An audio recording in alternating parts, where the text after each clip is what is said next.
8મી March આખા વિશ્વમાં આંતરરાષ્ટ્રીય મહિલા દિવસ તરીકે ઉજવાય છે। તો આ દિવસે આપણે દુનિયાભરની સ્ત્રીઓને સૌથી પહેલા તો અભિનંદન આપીશું અને તેમના સદ્ધર નાણાકીય ભવિષ્યની શુભેચ્છા આપીશું। પણ આ શુભેચ્છાની સાથે એક વાત પર આપણે નજર કરી લઈએ। ઘણા બધા કુટુંબો જોવા મળ્યા છે કે જેમાં સ્ત્રીઓ ઘરના નાણાકીય આયોજનમાં ભાગ નથી લેતી। આ ભાગ નહીં લેવામાં મુખ્યતઃ બે કારણો હોઈ શકે અથવા બંને હોઈ શકે। અમુક કુટુંબોમાં જે કુટુંબોમાં સ્ત્રીઓ કુટુંબના નાણાકીય આયોજનમાં ભાગ નથી લેતી તેમાં મોટાભાગના કિસ્સામાં એવું જોવા મળ્યું છે કે ક્યાં તો સ્ત્રી પોતે જ રસ નથી બતાવતી અથવા પુરુષ જે છે તે સ્ત્રીને સાથે લઈને આ નિર્ણયો નથી લેતા અથવા તો એને આવતા રોકે છે। અમુક કિસ્સાઓમાં આમાંથી એના જે કારણો હોય છે અમુક ખોટા ખ્યાલ, દાખલા તરીકે સ્ત્રીઓને પૈસાની વાતમાં શું સમજ પડે અથવા તો પૈસાનો વહીવટ કરવો ને તો ગણિત આવડવું જોઈએ। ઘણા અલગ પ્રકારના પણ મિથ્યા ખ્યાલો હોય છે। પૈસાનો વહીવટ કરવાનો એટલે શું એમાં બહુ છે, એક થોડી વીમાની પોલિસી લઈ લીધી, થોડા પૈસાનું રોકાણ કરી લીધું, અમુક જગ્યાએ ટેક્સ બચાવી દીધો, થઈ ગયું। અને રોકાણ કરવાની વાત આવે ત્યારે શેર બજાર યાદ આવે। આ બધા જે ખોટા ખ્યાલો છે કે ઘરની મહિલા ઘરના નાણાકીય આયોજન વિશે ખાસ જાણકારી રાખતી નથી। અને આના હિસાબે આપણે 3 ઉદાહરણો લઈશું કે કુટુંબને કેવી કેવી તકલીફો પડી શકે છે। પહેલું, આમ તો પહેલા બી ઘણી વખત જોવા મળ્યું છે પણ કોવિડ-19 નો જે પેન્ડેમિક આવ્યો તેમાં એકચ્યુઅલી આપણને એ મેગ્નિફાઈ થઈને દેખાયા કિસ્સા। એક ભાઈ એમને કોવિડ-19 નું ઇન્ફેક્શન લાગ્યું એટલે એમને હોસ્પિટલમાં દાખલ કર્યા। હવે આપ સૌને યાદ હશે કે તે સંજોગોમાં જ્યારે હોસ્પિટલમાં દાખલ કરતા ત્યારે હોસ્પિટલમાં ક્વોરન્ટાઇન કરતા, મેડિકલ સ્ટાફ પણ પીપીઈ કિટ સિવાય જઈ નતા શકતા અને બહારના કોઈને તો અલાઉડ જ નતા। આ સંજોગોમાં એ ભાઈએ પોતે હેલ્થ ઇન્સ્યોરન્સ લીધો તો પણ એમના ઘરમાં કોઈને ખબર હતી નહીં એટલે વીમો હોવા છતાં ઘરના પૈસા ચૂકવ્યા। બીજો કિસ્સો, એક ભાઈનું જ્યારે મૃત્યુ થયું ત્યારે એમની જે જીવન વીમાની પોલિસી હતી બધી તેના વિશે ઘરના કોઈને માહિતી નહોતી અને એમના મૃત્યુ થયા પછી 4-5 મહિના પછી એ પોલિસીના કાગળો હાથમાં આવ્યા।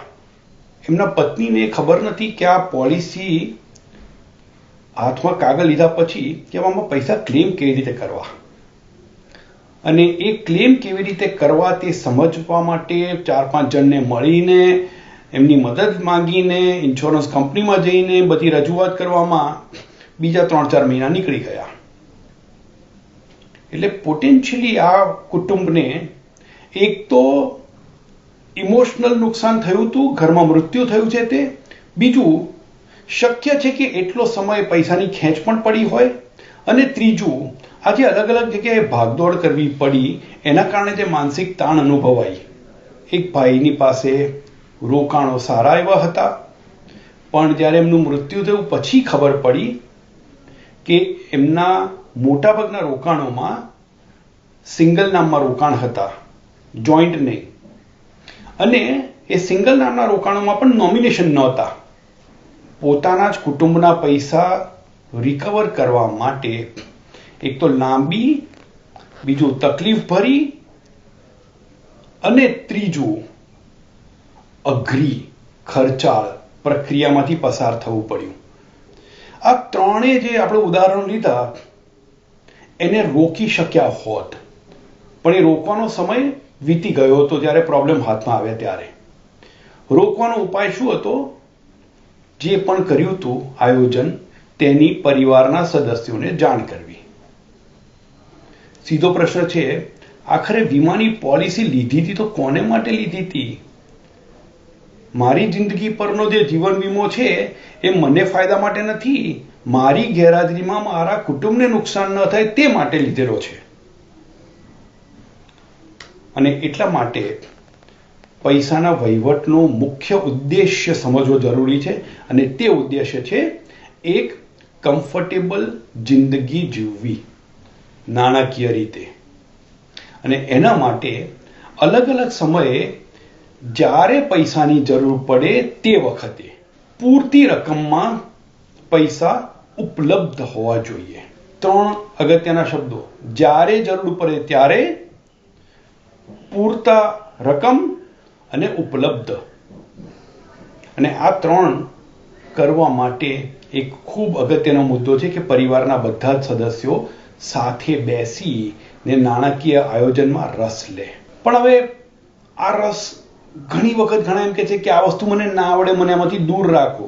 દૂર નથી રાખવાના, એમને 3 જગ્યામાં ખાસ આપણે ઇન્વોલ્વ કરી શકીએ. પહેલું, આખા કુટુંબ માટેના જે ફાઇનાન્શિયલ ગોલ છે એ સાથે બેસીને નક્કી કરી શકાય. એકચ્યુઅલી સાથે બેસીને કરવા જોઈએ, કારણ કે કુટુંબના અલગ અલગ સદસ્યોના અને આખા કુટુંબના ગોલ્સ છે.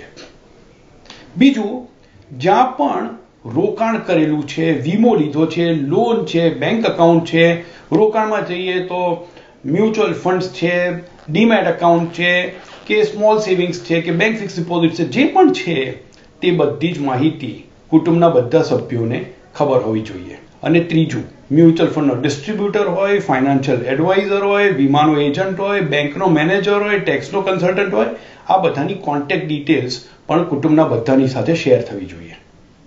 આ 3 કરીએ ને તો પણ મોટાભાગના પ્રોબ્લેમ્સ દૂર થઈ જાય છે.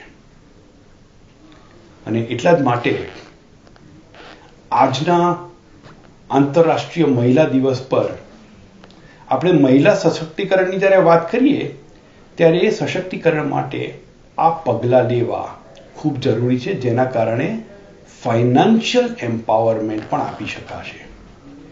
સો આપ સૌને આંતરરાષ્ટ્રીય મહિલા દિવસ નિમિત્તે હાર્દિક શુભેચ્છાઓ.